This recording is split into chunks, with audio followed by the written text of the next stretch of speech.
전반적으로 좀 시장은 방향성을 찾으면서 조정이 좀 나오는 것 같은데요. 미국 현지에서는 어떻게 보고 있을지 미국 증시 전문 유튜버 유산남님 연결해 들어보겠습니다. 유산남님 안녕하세요. 네, 오늘 장 어떻게 보고 계실까요? 네, 오늘 나온 장 같은 경우는 PPI 수치를 보게 되면서 이 생각보다 높은 예상의 거의 4배를 웃도는 수치가 나오게 되면서 여기에 대한 불안감이 반영되면서 오늘 주가가 소폭 하방 압력을 받으면서 시장을 시작하고 있다고 정리할 수 있을 것 같습니다. 네, 오늘 꼭 챙겨야 할 이슈와 뉴스도 함께 부탁드리겠습니다.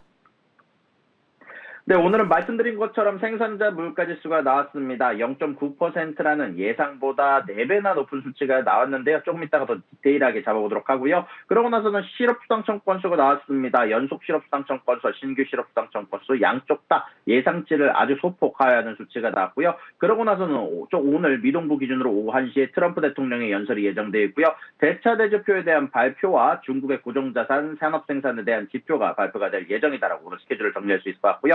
그리고 PPI 수치 정확하게 디테일하게 살펴보도록 하겠습니다. 인플레이션 압력이 심상치 않다라는 신호가 나왔습니다. 7월 생산자 물가지수가 예상치를 크게 뛰어넘었는데요. 이는 2022년 6월 이후 가장 커다란 월간 상승폭이고요. 시장 전망치였던 0.2%를 무려 4배 이상 웃도는 수치입니다. 변동성이 큰 식품과 에너지를 제외한 근원 PPI 역시 0.9%가량 급등하면서 예상치를 크게 상회를 했는데요. 전년 동기 대비로도 수치는 높았습니다. 전년 동기 대비는 계절성이 제거된 수치라 훨씬 더 충격적인데요. 헤드라인 PPI는 3.3% 상승해 5개월 만에 최고치를 기록을 했고요. 근원 PPI 역시 지난달 2.6%에서 3.7%로 가파르게 뛰어올랐습니다. 세부 항목을 살펴보면 상품 가격은 0.7%가량 올랐는데 특히 신선 채소와 건조 채소 가격이 무려 38.9%나 폭등하면서 전체 물가 상승을 주도했고요. 육류와 디젤 연료, 항공유 가격도 상승했지만 다행히 휘발유 가격이 1.8%가량 하락하면서 상품 가격의 상승을 소폭 막아주었습니다.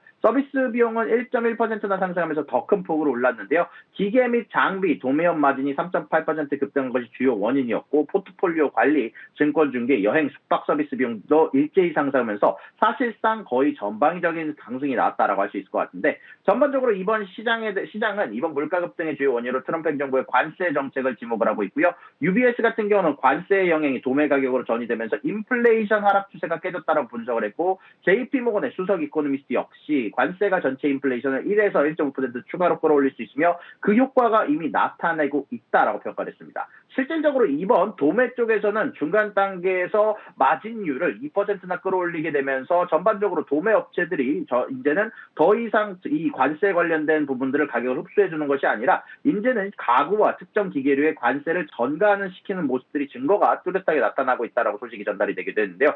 아무튼 이렇게 강력한 인플레이션 데이터는 다음 주에 발표될 잭슨 홀과 연준에서 발표할 통화 정책에도 직접적인 영향을 미칠 것으로 보이고 있고요. 당초 시장에서는 어저께 기준으로 50bp 금리 인하 가능성까지 제기되었지만 이번 지표 발표로 인해서 그럴 필요가 없다라는 주장에 조금 더 힘이 실릴 것으로 예상이 되고 있습니다. 그럼에도 불구하고 시장은 여전히 25bp 금리 인하는 확실시하는 분위기다라고 정리할 수 있을 것 같습니다. 그리고 그 다음 소식입니다. 내일 미국 알래스카에서 열릴 미러 정상회담을 앞두고 전 세계의 이목이 집중되고 있는데요.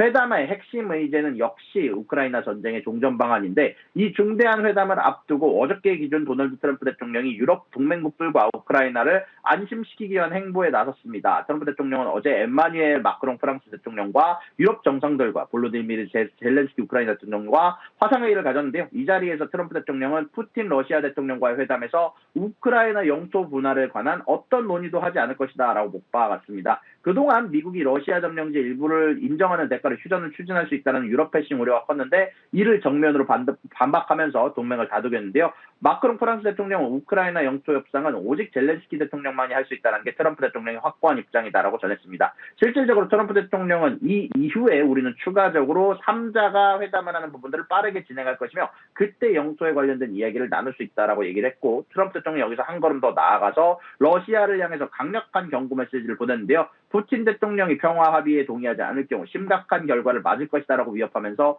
이번 회담의 첫 번째 목표는 젤렌스키 대통령까지 참여하는 제3자 회담을 신속하게 마련하는 것이다라고 강조를 했습니다. 하지만 이면에서는 다른 시나리오도 거론이 되고 있습니다. 영국은 공식적인 국경 변경 없이 러시아가 점령지를 실질적으로 통치하는 이른바 요른단강 서한시의 해법이 논의됐다고 보도를 했고요. 이는 러시아의 영토 점령을 공식적으로는 인정하지 않으면서도 현실적인 타협을 모색하는 복잡한 방안으로 실제 회담 테이블에 오를지가 주목되고 있다고 전달할 수 있을 것 같습니다. 자, 그리고 마지막 소식입니다. 지금 현재 애플에서는 AI 관련해서 새로운 반격을 준비하고 있다는 소식이 전달이 됐습니다. 블룸버그에서 보도를 했었는데요. 애플은 로봇, 스마트 디스플레이, 홈보안 카메라를 포함한 야심찬 신규 기기들 통해 AI 시장에 대해서 대대적인 공세를 계획하고 있다라고 소식이 전달이 됐습니다. 이번 AI 전략의 핵심은 2027년 출시를 목표로 하는 탁상형 로봇인데요. 이 로봇은 마치 아이패드가 움직이는 로봇팔에 부착한 형태로 사용자를 따라다니면서 하루 종일 상호작용하는 가상 동반자 역할을 하게 될 것입니다. 특히 이전과는 완전히 다른